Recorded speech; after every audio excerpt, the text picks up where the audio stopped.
娘娘，奴婢实在是想不明白，您说轮宿就轮宿嘛，干嘛让娘娘们捐这些呀？啊！皇上要是知道了，会不会发火？就是怕他发火，我才设下此计啊。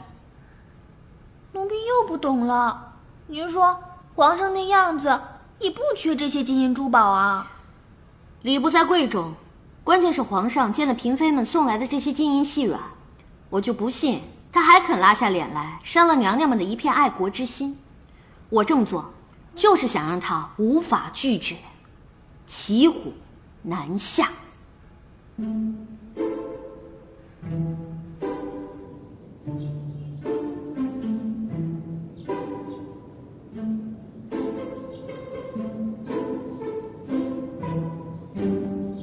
来，看着点啊，当心有台阶！来，小心啊，小心啊！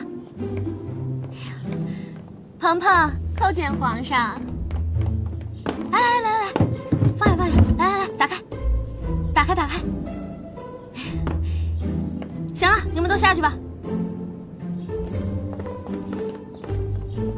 这是现在云溪战事吃紧，后宫的娘娘们知道皇上整日整夜为了此事烦忧，一共捐出了这2箱金银细软，充作军饷。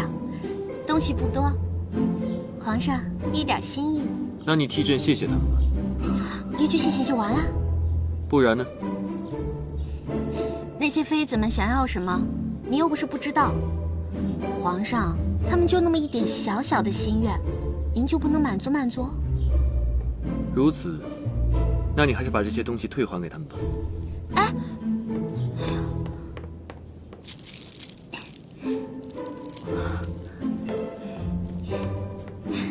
这些东西啊是还不回去了，我已经跟他们说好了，所以才来跟您商量一下轮宿的事儿。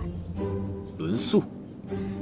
皇上，我知道您是一个有节制的人，但是这后宫有